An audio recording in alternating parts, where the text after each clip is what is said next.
Did you say good morning back? Come on, I didn't hear you. Say it louder. Good morning. There you go. All right.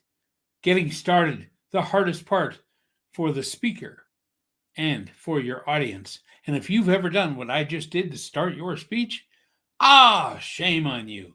And if you've ever been in the audience having to deal with that, I feel bad for you. And we start our speeches so poorly, so often. Thank you. I'm glad to be here today.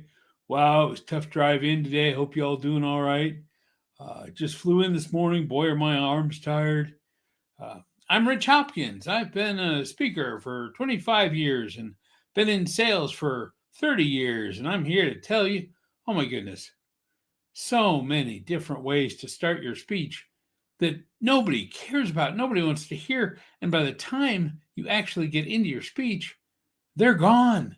They're mentally gone faster than they ever were. They were gone 25 years ago. Now they're gone in seconds because we're so easily distracted. So many other things we can do. Now, there are those standard ways to start a speech that are okay. Ask a question, get your audience involved. Use a startling statistic that surprises people. Say something controversial. All of those methods and so many more, using a quote, and that's down on the list. Don't quote somebody else. But in a pinch, if you got to, maybe quote the president of the company you're speaking to. Oh, please don't.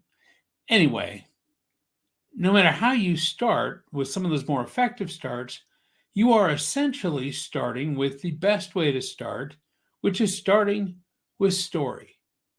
Because a controversial statement or statistic or even a question all leads into a story.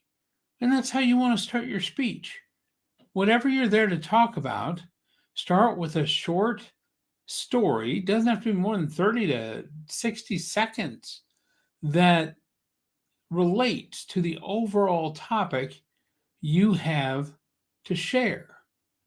Get some humor in there. I've talked about humor before. I'll talk about humor in almost every video.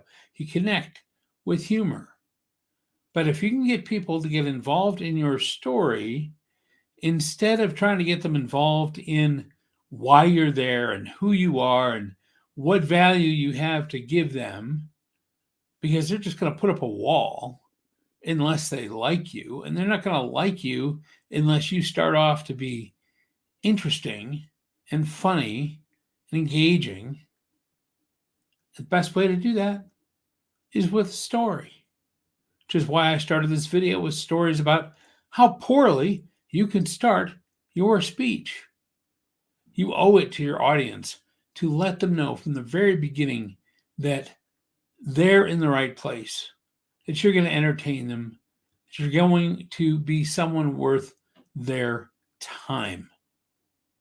So always have a story at the beginning, no matter how short it may be. And your audience will thank you for it. So will your meeting planner. You need help coming up with that initial story? You need help figuring out your message overall? Contact me, email me, rich@richhopkins.com. Get a hold of me on any of my Twitter, Facebook, LinkedIn channels. I'd love to sit down and talk with you for a few minutes and see what I can do to help you advance your way through creating and delivering your best message to your best audience. Till next time, enjoy your Speak Anyway tip and start with story.